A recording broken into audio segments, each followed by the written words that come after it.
many of you have never seen the Swami before? Wow, Swami virgins. Woo! All right. Well, one of the things we're going to start out with, I'm going to just pass around 2 email lists. And if you're already on it, pass it on. And if you would like to be on it, what you would get is Swami's Notes from the Trail, which is his humorous, insightful take on news of the day. So I'll be passing those around in these 2 halves. And let me do that now, and then we'll get on.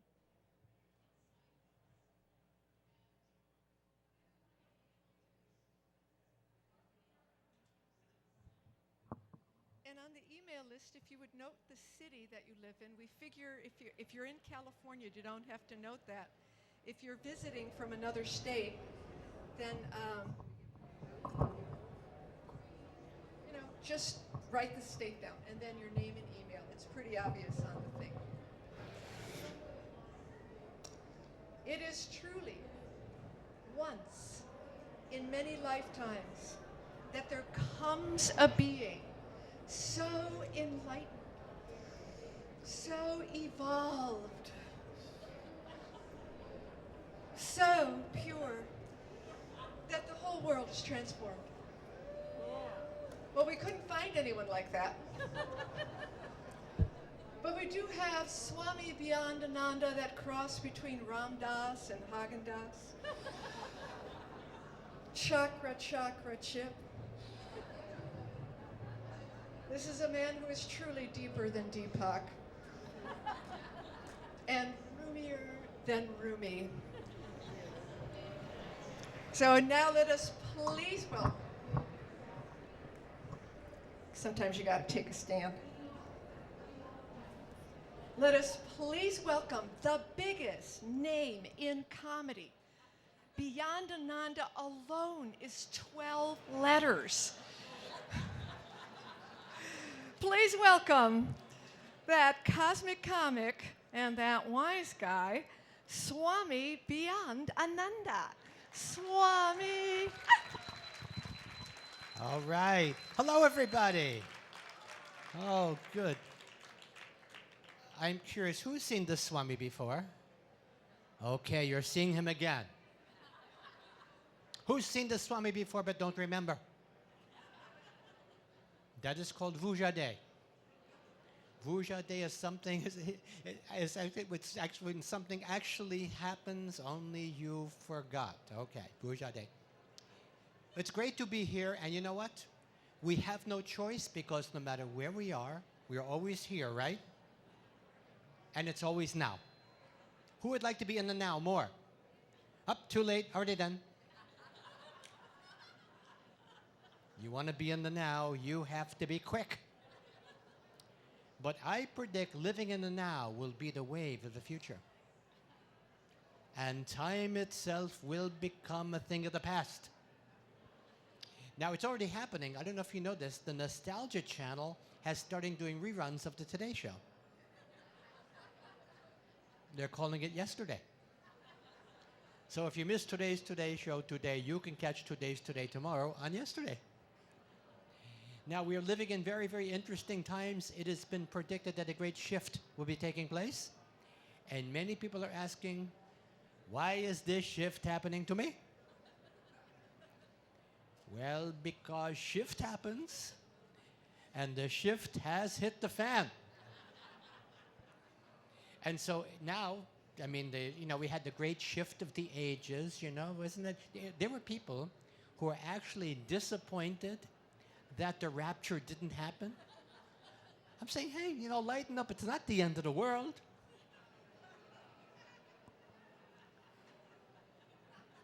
But no, the planets and the stars, they had their opportunity, and now it is time for humanity to step up and to shift or get off the pot. Yes? And by the way, if you need to be on pot to shift, that's okay. Stay on the pot. That's okay. Because the great changes are taking place. Now, I have good news and I have good news. The good news is all of the bad news that we've been reading is a sign of evolution. Crisis precipitates evolution.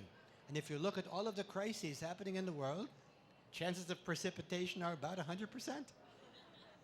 And the good news is we are evolving to be able to handle this. It's called an evolutionary uprising. So I'm going to talk about three things. First, three questions. What so? So what? Now what? Huh? Okay, what so? All of the institutions seem to be falling apart. Take the economy, please. You know, I don't know about you, but I am nostalgic for the good old days.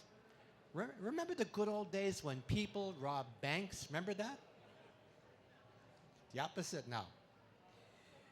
No, and actually, it's because of what they call the trickle-down theory, right? There is wealth up here, and some of it trickles down to the bottom. And that is why they call the people at the bottom peons, right? I think something is trickling down. Showers of gold, my goodness. And the US dollar is now worth slightly less than $1 in monopoly money. No, we have homeopathic currency. Just the slightest trace of value. And I have good news. We have a $1.9 trillion national debt. When the dollar hits zero, we can pay it off and not even feel it. But meanwhile, we've got, remember the white-collar crime? That's a thing of the past. We have had a gold-collar crime wave. And the gold-collar criminals are those who have figured out how to collar the gold without getting collared themselves. They have learned to use their energy, what the Chinese call qi, to gain unfair advantage. This is called cheating.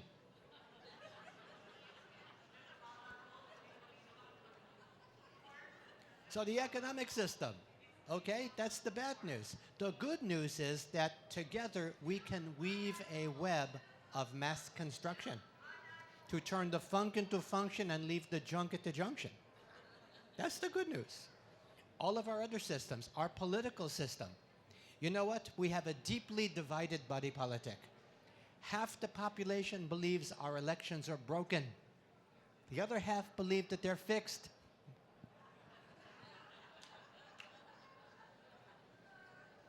Now, somebody asked me recently, is there any difference between the Democrats and Republicans? I said, what, are you kidding? Of course there is. The Republicans, they will bend over backwards for the bankers and special interests. Democrats, completely the opposite. They will bend over forward. Well, totally different. Now, we have been divided into two tribes, the red tribe Republicans, blue tribe Democrats, who spend all of their energy arguing about whether it's worse to kill the born or the unborn. Meanwhile, the Commonwealth has been stolen by the uncommonly wealthy. So what we need to do, again, there's good news. Again, because coming together is really very, very important. The good news is we need to bring red tribe and blue tribe together in sacred circle to talk until they're purple in the face.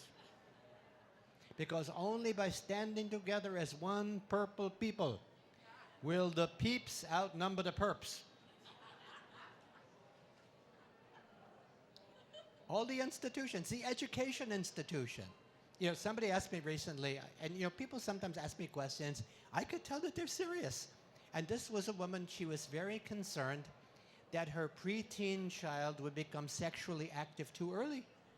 She said, do you think that sex education in the schools will help? I said, absolutely. Because if schools teach sex the way they teach everything else, the kids will lose interest.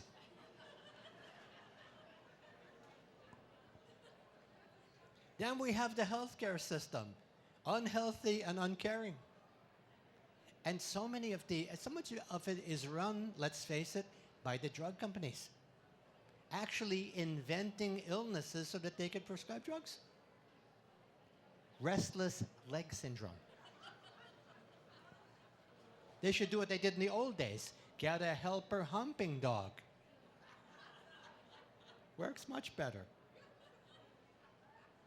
So as we see we see these things all falling apart, and yet it's like the caterpillar falling apart, and yet there is something coming together.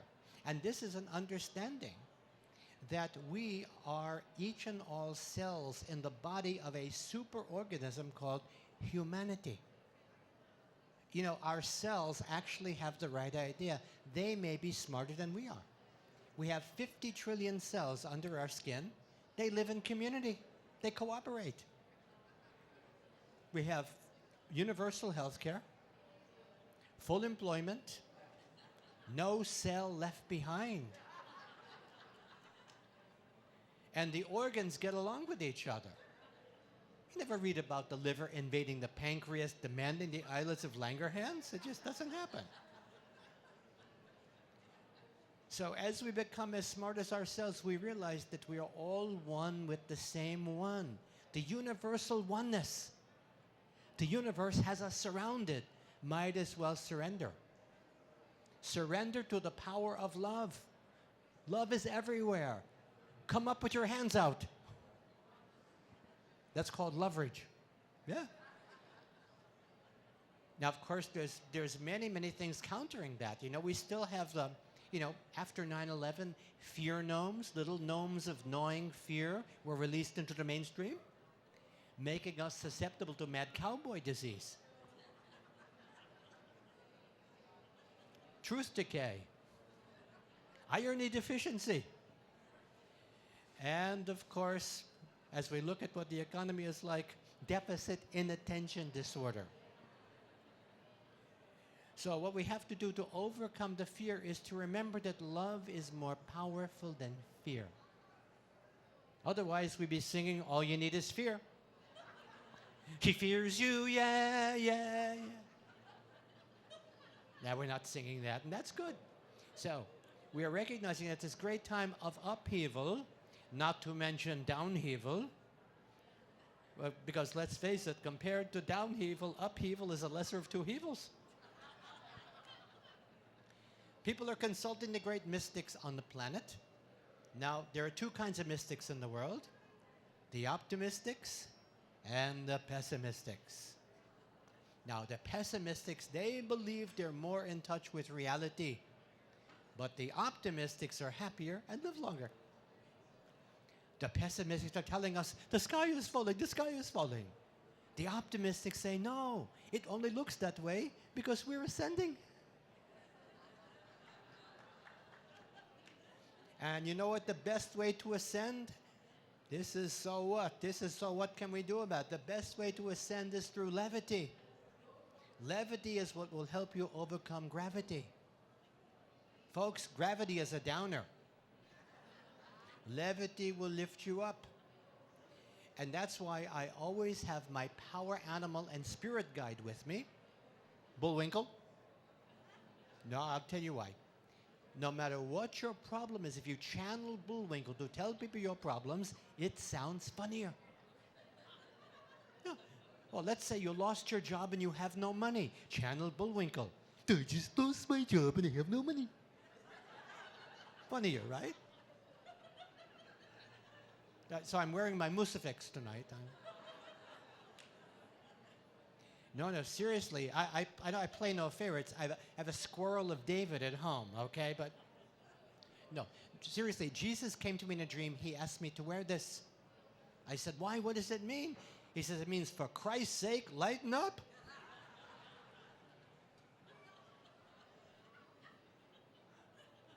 Because the world is in serious condition, largely because of our conditioning to be serious.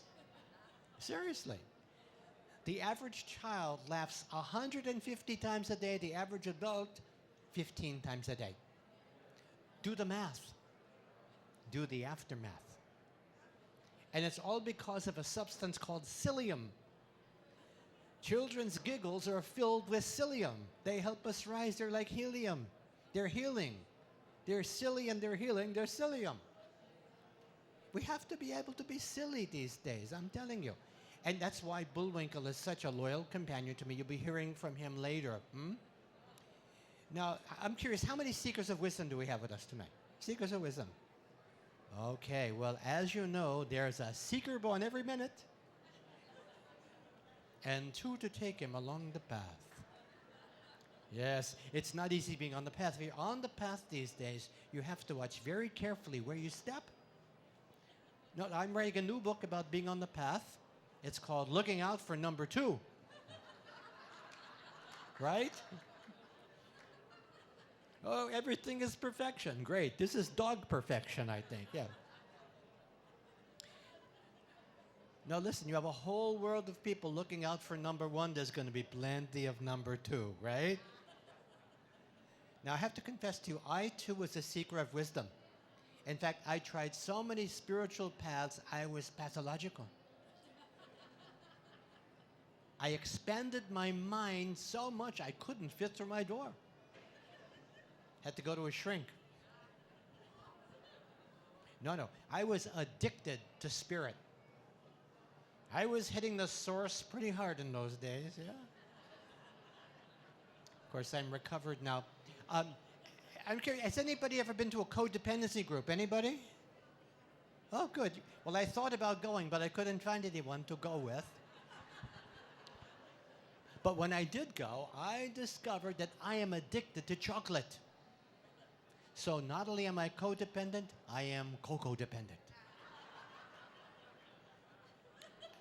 And you know what? They have groups for everybody nowadays. There's a group for people who feel like nobodies. Anonymous. They have an unlisted number. You can't find them. But okay. How many overachievers do we have here? Oh, good. I've got great news for you. I just read about a group called Overachievers Anonymous. They have a 24-step program.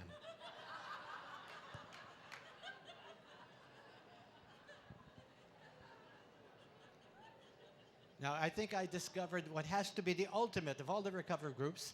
It is called Children of Parents. I see we have some. Of course, you know, they say you have to hit bottom, and in my spiritual quest, I hit bottom. I woke up one morning in a strange biker crash pad. Everything reeked of incense. And the bikers had these funny ponytails and orange leather vests. I went, oh my God, I've become a Harley Krishna. And at that moment, I looked in the mirror and I achieved full realization. That's where you realize, I'm a fool. And there's nothing to do but laugh. Because you know the old saying, laugh at yourself and the whole world will laugh at you too. And since that time, I have been practicing fundamentalism with the accent on the fun. Not to be confused with fundamentalism, accent on the mental. No. See, the fundamentalists say heaven is above us. The fundamentalists say heaven is where we make it. So why don't we go for heaven on earth just for the hell of it? Because we're not here to earn God's love. We're here to spend it. This is called supply-side spirituality, okay? Now, I say, fundamentalist, I believe that life is a joke. But God is laughing with us, not at us. The Creator is watching the comedy channel, we're what's on. Get that? And we're given free choice in life. We get to decide whether or not we laugh. So, you want to be miserable? Go right ahead, whatever makes you happy. But I say that underneath all of the stress and distress and sadness in life, there is a deep well of joy. And every time we let laughter bubble up out of that deep well, we experience deep wellness. But sometimes we forget to laugh. Has anybody ever gone a day without laughing? Irregular hilarity.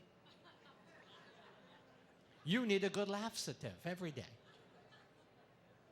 Anybody ever go a week without laughing? Oh my goodness, you may be suffering from hemorrhoids. Oh, hemorrhoids, that is an enlargement of the onus.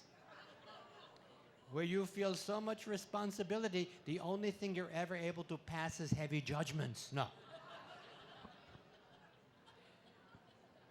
Now, You've probably heard, laughter is healing. Maybe you know the story. Norman Cousins, he was a writer about 40 years ago, diagnosed with a life-threatening illness. He checked into a hotel room with Marx Brothers movies and candid camera reruns, and he got well. And when he cured himself, the medical establishment decided that they are going to study the healing power of laughter, which is kind of like, well, it works in practice, but does it work in theory? No, they studied the physiology of laughter. They found out that when we laugh, it creates these hormones called endorphins, our natural painkillers. Laughing improves immune function. Laughter lowers the blood pressure. Yeah, because when we laugh, it causes our blood vessels to dilate. Better than having them die early. I want mine to die as late as possible. Oh, I read something. You're going to love this. Laughing actually burns calories. Did you know this? So I see how I'm going to make my fortune. I'm starting a new program. It's called Laugh Your Ass Off. I lost weightiness. Ask me how. No, something else that people ask me, a little bit more on the serious side. Swami, will there ever be peace on earth? And I have great news. There will indeed be peace on earth. I sure hope we humans are around to enjoy it. Now we seem to be in a race against time. Will we achieve critical mass before we get to critical massacre? And so people ask me this all the time, and so I realize, and I think many of you also see, that the outer world is a reflection of our inner psyche, of our inner human psyche. So if we want things to be healed out there, we have to begin by healing things in here. We have to transmute the negative energies. So I have developed a new technique. I call it tantrum yoga. Yeah, tantrum yoga. Yes, that's where you use your anger to heat your home in the wintertime. Okay, I like that up there. That's my higher voice. Never know when he's going to pop up. No, tantrum yoga, that is where you hold your breath until God gives you what you want. That is how Krishna turned blue. Gonna be a blue Krishna without you. Oh. You know, it's the Elvis jacket. I got this in Las Vegas. It comes out every time I get up here. You know, there's an Elvis religion. Did you know about this? Presbyterianism. No, it's one of those new light religions. Same satisfying flavor, 1/3 the commandments. Because Elvis asks only 3 things of us. Love me tender, please surrender, return to sender. No, listen, I was impressed. I became an Orthodox Presbyterian. Every morning I would put on my ritual sideburns and sing Hunka Hunka Burn in Love during my salute to the sun. Yeah. I have a confession. I was so taken with this, I actually became an Elvis's witness. No. We go door to door proselytizing, right? We'd ring the doorbell, we'd say, "Are you lonesome tonight?" Some people would go right to Graceland just from that, I'm telling you. But you know what? It's very, very important if we want to transmute these negative energies and have peace in our lives, that we kind of switch our perspective to positive. Be positive. We have to be positive about things. So I have a new program. It's called Just Say No to Negativity. Positively no negativity, right? And it's a challenge, right? It's a challenge, and yet it's so important because we create the field with our vibration, negative or positive. Very important around impressionable young people. Only positive words of encouragement. How many people have kids? Yeah? Teenage kids? Huh? It's a challenge. Only positive words of encouragement. You come downstairs, your kid is out there with a video games, not doing the positive words of encouragement. You have to say, "What the heaven is right with you, you useful good for something?" and wipe that smile onto your face. Now, the secret of peace and happiness, and many people find this controversial, but I'll tell you anyway. Bless everything. Bless everything. A driver cuts you off. Bless that driver. Bless you.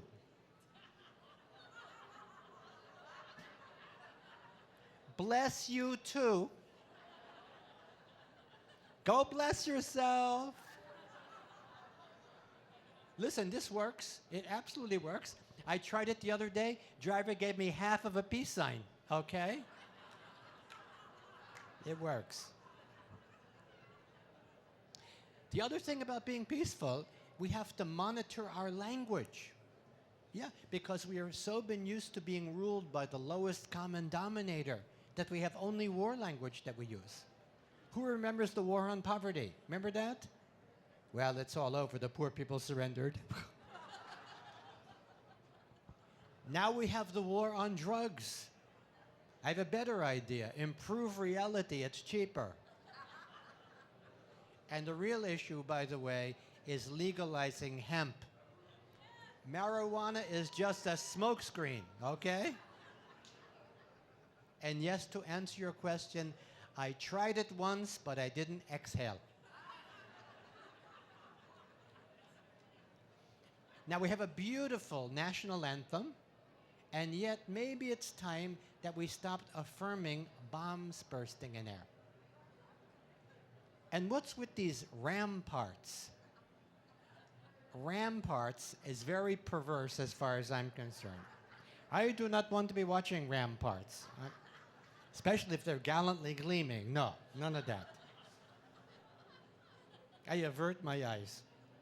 Only ones who should be looking at ramparts are sheep, okay? That's perfect. Because we humans have been ramming parts for far too long. And all of this rutting has gotten us into a rut. Because when you just have aggressive male energy in a country, you know what you have? A stagnation. Yeah? We need to balance it out. Let the feminine energy make a donation. And together we can cultivate imagination. Because if we want things to be different than the way they are, we have to be able to imagine them being different. My guru, Harry Cohen Baba, the Government Center saint, he used to say that life is like a good deli. Even if something isn't on the menu, if enough people order it, they have to make it. So if you don't like the current programming, and by the way, I could tell this is a very evolved group, you recognize mainstream media is just a brainwashing machine stuck on spin, right? There's only one major TV news network telling the truth about what they're broadcasting. CBS. You want a CBS? They got plenty of it. And what if you don't want a CBS? If you don't like the current programming, turn off your TV and television instead. I television to you, you television to me. We have healing and functional visions to step into, and that beats what we've been stepping into. I will television. Imagine think tanks where they think about more than tanks. Imagine young people living for their country instead of dying for it. Ready to stretch your imagination? Imagine going to the voting booth and voting for the greater of two goods. Yeah. Now, I know what you might be thinking. You're thinking, Swami, you are proposing a sane world. You must be crazy. There is no need to change the world. There is a better way. I say, let's toilet train the world, and we'll never have to change it again. And so that is what the great evolutionary uprising is about. Yes? You know, we need to forget about this homeland security, focus on heartland security. Our true security is in the land of the heart. In the head, we have beliefs that keep us separate. And what people believe is unbelievable. We need to leave the static of the head for the ecstatic of the heart. Because the more we expand our hearts, the less we're going to need to shrink our heads. I have one more vision to tell before we open this up to you people. And that is this. I call it Non-Judgment Day. On Non-Judgment Day, everybody will win beauty contests. On Non-Judgment Day, all of the lawyers will disappear. Our trials will be over. They can go play golf or something. On Non-Judgment Day, everybody will lay down their arms. We're going to look pretty foolish with our arms down on the ground like this and our butts sticking up in the air, but guess what? You can't attack anyone in this position, can you? Unless you overdid it on the bean dip, right? And gastral projection. Great for clearing the space, yes? Here's my vision of Non-Judgment Day. Imagine all of the nations at the United Nations beginning their sessions with the hokey pokey. Israelis and Palestinians, they put their whole selves in, that is commitment. They pull their whole selves out, that is detachment.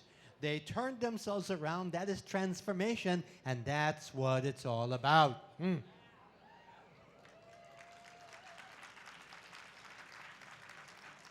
Okay, thank you. Now, of course, you recognize, being, I can tell, very evolved, that each of us already has all of the answers within. It's matching them with the corresponding questions. That is the challenge.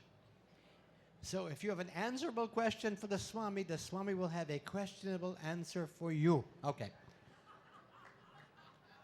Something puzzling you, ask me, have it puzzle me as well. Questions? Yes, right there. I couldn't hear that. Talk about sex and love. I have to tell you something. I was celibate for 14 years. But when I turned 15, I said, enough of that. What else you got? If I am to have a mystical experience, I must have a mystical. But love is actually, love is the solution to all problems. The universal solution is love. Because whatever the problem is, you dissolve it in this warm solution of love. And that's what takes it away, evens it out. You know, there are people out there who are talking about leverage. I'm in favor of leverage. Okay, who else? Oh, we got a mic. Okay, good. Okay, good. We're traveling. Good. We can hear people now. Testing. When you're stuck in the mind and you feel congested in the heart, how do you get there from here? Oh, that journey from here to here, the journey downward. We were talking about the journey upward, the journey downward. Okay, well, you know, actually, part of this is to, I have a mantra that I can teach you. First of all, to release the ego. That's the first thing. Who would like to release the grip of the ego? A simple 3-word mantra. Ready? Ego, egoing, egon. Like that. Okay? And if that doesn't remind you of the heart, then we go a little further. You know, in the process of thinking, thought particles get caught between the ears, creating a condition called truth decay. 4 out of 5 transcendentists recommend mental floss every day. If you find yourself in your head, do this in the mirror. If you start thinking, well, I think I'm going into my head. No, you don't want to do that. You want to go right down here to the heart. And laughing. This is it. You know, have you tried laughter yoga? This is just laughing for no reason, and no reason is good enough to laugh. Would you like, let's everybody stand up. Come on, we're going to try something right now. We deal with the laugh force in the body. Okay. Now, you know, there's, you know, each of the chakras has a sound. So down here is O.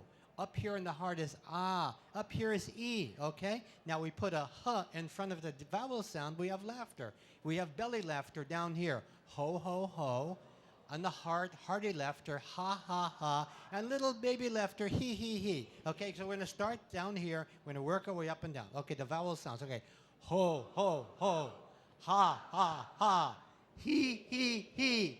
Ha, ha, ha. Ho, ho, ho. Ha, ha, ha. He. Okay, are you going to sit down now? This is my prescription. Every day, a good vowel movement like that, and you're out of your head, just like that. Okay, who else? Yeah.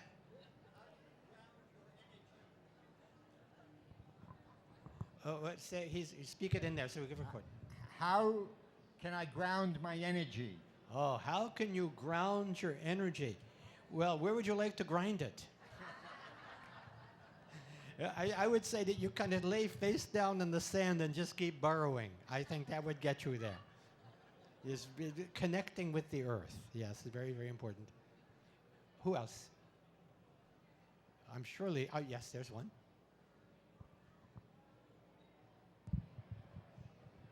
Any advice on how we can slow the aging process down and stay young at heart? Oh, now that's a very good question. How many people would like to know the secret of being young again? It is very, very simple. Reincarnation.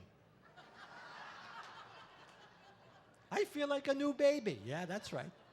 Who believes in reincarnation? Great to see you again. And again, and again. Who does not believe in reincarnation? Okay, well, you will in your next lifetime, don't worry. Now, you see, you're talking, in terms of actually being younger in this life, it's interesting. There was an anti-aging panel here, and I guess they're going out and shooting old people, I would imagine. But I myself am working on a new book. It's called How to Live to Be 150 and Never Look a Day Over 100. And of course, one of the secrets is laughter. Now, people actually don't take laughter seriously. There was a scientific experiment done. You should all know about this. They took a group of college students, put them in a room with hilarious comedy videos, took another group, put them in a different room, made the other group memorize Croatian parables, gave them an electric shock every time they made a mistake, and the results were conclusive. The ones watching the comedy had more fun. Science is wonderful. Okay, who else? I have several answers left. Yes, go ahead. What can we learn from animals?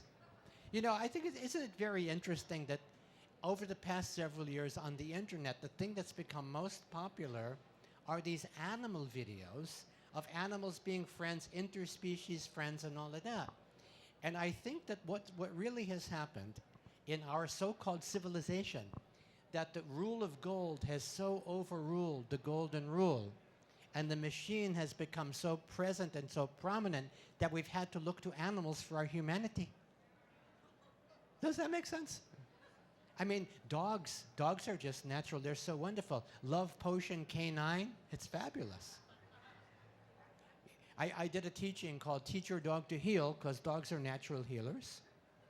Every time you come in contact with a friendly dog, your body secretes these hormones called peptides. And they, of course, produce phytochemicals, yes? That's why they bring dogs into the hospitals. They call it the salivation army, I think. We could learn a lot from dolphins. I think dolphins are a lot smarter than human beings. I'll tell you how I know. I'll tell you one thing. Dolphins do not have an underwater theme park called Land World, where they make humans catch hamburgers in their mouths. They don't do that. Okay, yes. Can you give us some tips on how we could keep laughter, fun, and humor in our lives? How to keep laughter and humor in the life? Well, for most people, looking in the mirror should do it. Self-facing laughter. If you can laugh in your own face, you can laugh in the face of anything. Now, I'm serious, because it's very, very important not to take ourselves seriously. You know, we don't want to become addicted to who we think we are. And laughter creates the space between us, between ourselves, our observer, and who we think we're observing. And when we laugh at ourselves wholeheartedly, we actually are able to create chemicals that make us younger. Something else I just found out, when people laugh at our expense, it goes on our karmic expense account. No, you know, the Ascended MasterCard, right? Don't leave home without it. No, listen, somebody laughs at your expense, you could skip a karma payment or two. That's what happened. Okay, who else?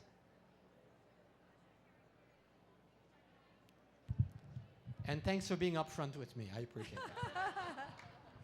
What do you think extraterrestrials can teach us about laughter? Well, you know, I have to say something. The biggest problem we face on the planet today is extraterrestrials. We have way too many terrestrials. We don't need any extra. So I think extraterrestrials can teach us to live in harmony because we're much closer together. Because we have a very big footprint. We human beings.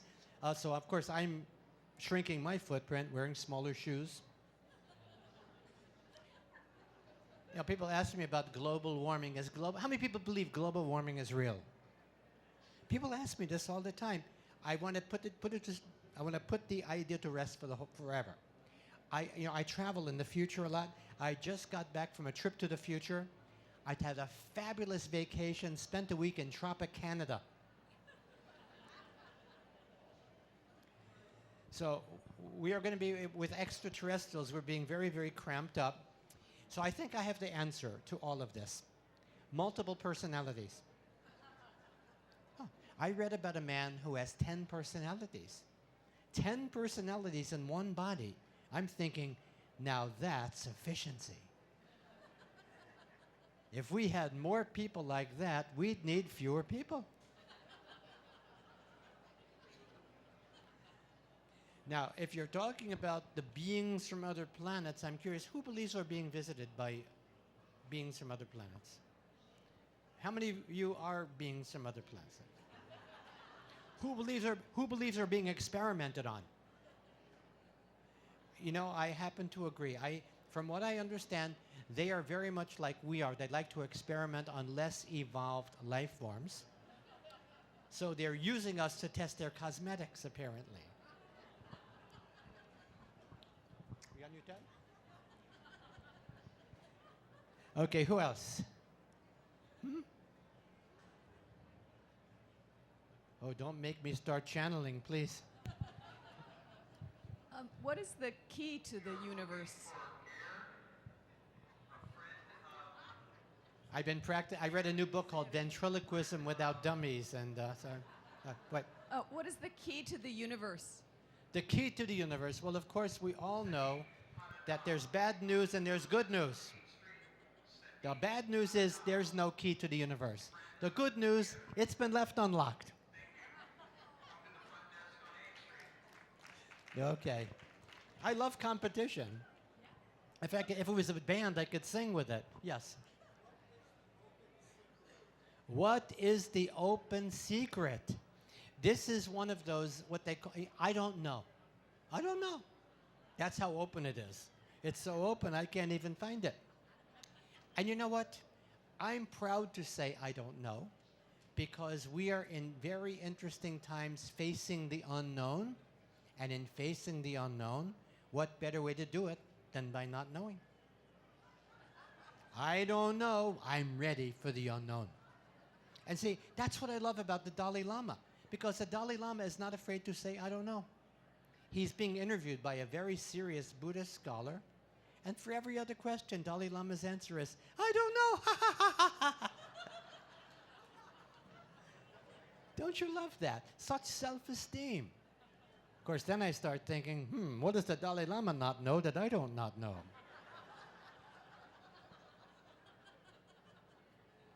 I have such respect for him that one of my televisions, one of my personal televisions, is that someday in the very near future, he will be able to return to his homeland and live in peace where he belongs. And of course, I want to be there to greet him when he gets off the plane and to say to him, "Hello, Dolly. Yes, hello, Dolly. It's so good to have you back where you belong."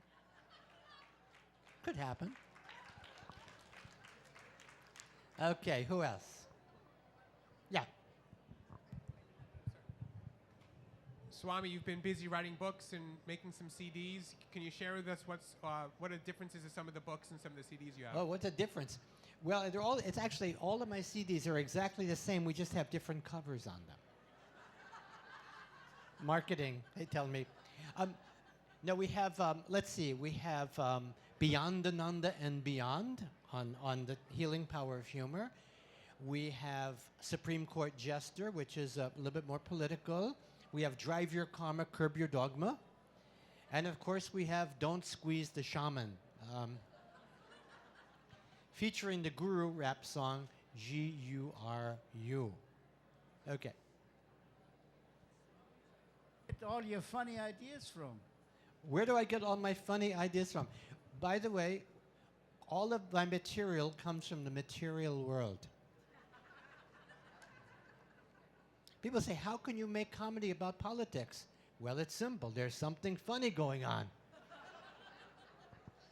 This year, I will be speaking at, believe it or not, the Conspiracy Conference. I'm speaking at the Conspiracy Conference. When I was there 5 years ago, I went. When I first heard the Conspiracy Conference, I was skeptical. But now I'm a believer. This conference didn't just happen, it was planned. Now, you know, I think that really what we're talking about, all of these conspiracies, what the real issue is a conspiracy. Yeah, you know, because we have lost the Constitution, and when you don't have the Constitution, you have the opposite, which is prostitution. So we have the best government, or maybe not the best, but we have certainly the government that money can buy. Because a lot of these corporations, they live offshore. They only come onshore to feed. And they figure better than paying taxes, why don't we simply pay the legislators directly, eliminate the middleman? It's so simple. So you know, if Thomas Jefferson were alive today, you know what he'd say? First thing he'd say is, "Boy, do I feel old, God." It's rough being 170 years old, yeah? But then he would say, forget about strip searching the airline passengers, we have to strip search our government.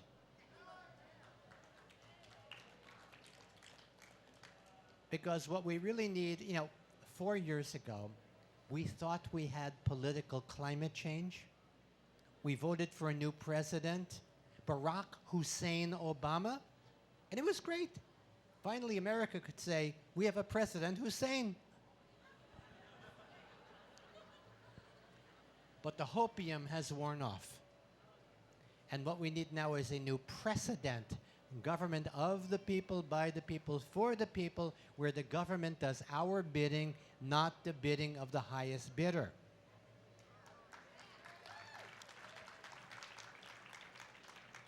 And it won't happen with either of those political parties. It won't happen with those parties because they're partying on our dime. And we haven't really been invited to the party. And people say, well, Swami, do we need a new third party? No, we don't. We need a new first party. So I invest in unreal estate. I buy domains on the internet. So I bought the domain Independent Citizens United ICU. Would anybody be interested in joining ICU? Because really, the only way, we don't need to have a revolution. We already had that. We don't need to overthrow the system. We need to overgrow the system by weaving that web of mass construction and creating community and calm unity. That's what we need. We need love. We need laughter. We need spirit. So how many people are willing to take a vow of levity? Okay, all those wishing to take a vow of levity, please rise. Okay, this will help you enlighten up, right? Okay, follow after me. All for fun? All for fun? And fun for all. The farce is with us. Okay, we can sit down now. That's going to make the difference. That's going to make the difference. We have to be able to laugh in our own face and laugh in the face of this so-called reality. So, any more questions before I do my final channeling? Yep.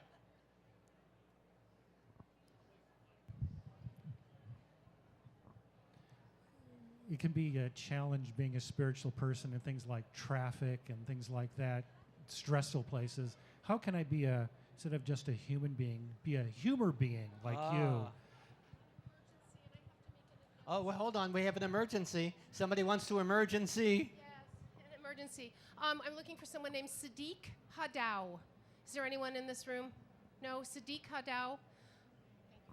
Okay, would anybody like to be this person and leave with her? No, I'm sorry. Whoops. I'm sorry. Okay. Okay. Yeah, and your question was, how do we lighten up? Well, that obviously not that way. But it's very, very important that we begin to, well, you know, I find when I am wanting to have my inner peace in peace and my outer pieces in pieces. He's not here.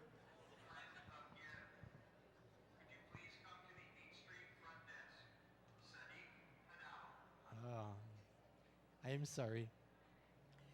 But anyway, now so what happens is, when I find that I am being interrupted by these interruptions, I silently do the peace mantra. Would you like to learn the peace mantra?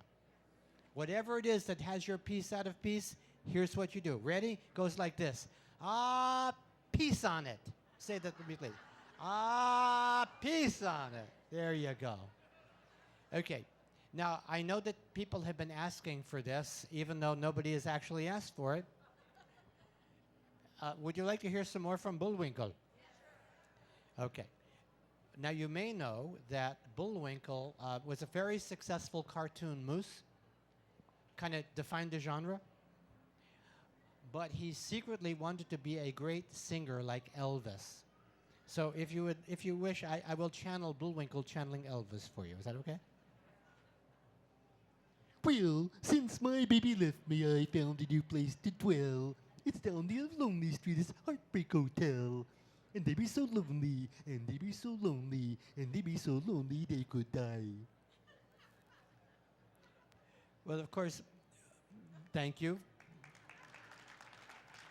Actually, I have nothing to do with it. It's all channeled. Bullwinkle is very appreciative. But Bullwinkle also was a great Bob Dylan fan. So if you will, since we are running short on time, I'm going to channel Bullwinkle channeling Elvis and Dylan at the same time. Would that be okay? Goes like this. Well, since my baby left me, I found a new place to dwell. It's down the lonely street, Heartbreak Hotel. Thank you. Anything else?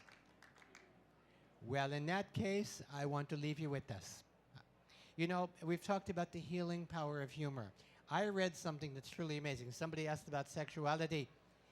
Physiologically, laughter is a lot like orgasm. So, thank you for coming. Namaste. Namasko. May the farce be with you. Bye. Swami Beyondananda. Wasn't he wonderful, folks? Da, da, da, da, da, da. If you believe in the hereafter, Swami is going to be hereafter. He'll be autographing his books. He's got a special, all four of his Swami things, 4 for 44, or all 6 for 60. And how many of you have heard of Bruce Lipton, cellular biologist? Steve, Swami's alter ego, wrote a book with Bruce Lipton called Spontaneous Evolution, Our Positive Future and a Way and how to get there from here. That and also a CD set. If any of you haven't signed the email list and you would like to get his notes from the trail, oh, in fact, if the lists are floating around, I see one right there, just bring them up, and it was a pleasure. It was a pleasure. Thank you.